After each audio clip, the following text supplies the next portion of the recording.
నాయుడు గారు పొద్దు నుంచి సాయంత్రం దాకా లేచి కష్టపడుతూ ఈ రాష్ట్రంలో ఉపాధి కల్పన కోసం కానీ ఉద్యోగ కల్పన కోసం కానీ ఈ ఫ్యాక్టరీ ఇండస్ట్రీస్ రావాలి, అందరు ప్రజలంతా బాగుండాలనే ప్రయత్నం చేస్తూ ఉన్నారు. ఆ ప్రయత్నంలో ప్రజలందరూ కూడా ఉద్యోగస్తులు కానీ ప్రజలు కూడా భాగస్వామ్యం అయ్యి రేపు జరగబోయే ఎన్నికల్లో గతంలో మమ్మల్ని ఏ విధంగా అయితే మంచి మెజారిటీతో గెలిపించారో అదేవిధంగా రాజేంద్ర ప్రసాద్ గారిని కూడా గెలిపించాలి.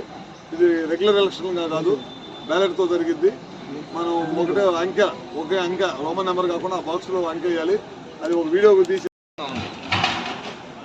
ఎన్ని ఎమోషన్స్ ఉన్నా ఎన్ని విధాలుగా కంట్రోల్ చేసుకుంటూ ఈ కూటమి ప్రభుత్వం మరి అరాచకాలకి తావీయకుండా అభివృద్ధి మనది. ఎన్నికల తర్వాత ఈ రాజకీయాల్ని పక్కన పెట్టండి, అభివృద్ధి వైపు అడుగులేయండి అని చెప్పి మా నాయకుడు చెప్పిన దాని మీద మేము నిలబడి ఆ దిశలో మేము పనిచేస్తూ ఉంటే పదే పదే రెచ్చగొట్టే కార్యక్రమాలు కూడా చేస్తూ ఉన్నారు అక్కడక్కడ. వీటన్నిటినీ కూడా మేము గమనిస్తూనే ఉన్నాం.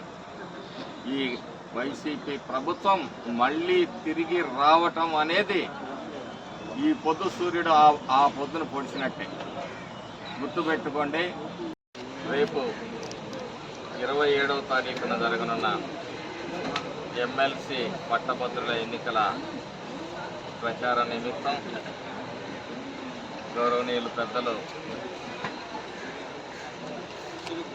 మన ఇన్ఛార్జి మంత్రి గారు కొట్టిపాటి రవికుమార్ గారు కూడా ఇక్కడికి ఇచ్చేయటం, క్యాడర్ని ఉత్సాహపరచడం, అలాగే వారు కూడా స్వయంగా అనేక మంది ఉద్యోగస్తుల్ని కలవటం, గ్రాడ్యుయేట్స్ని కలవటం,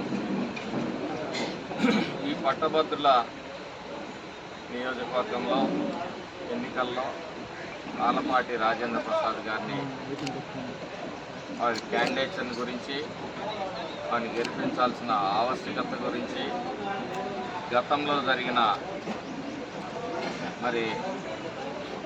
గత పాలనలో జరిగిన ఇబ్బందుల గురించి, అలాగే ఈ విధంగా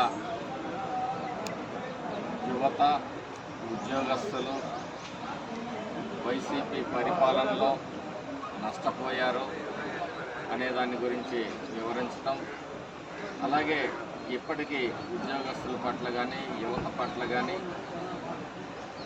కూటమి ప్రభుత్వం గౌరవ ముఖ్యమంత్రి చంద్రబాబు నాయుడు గారి నేతృత్వంలో ఏ విధంగా ముందుకు పోతుందనేది వివరంగా తెలియజేయటం జరిగింది.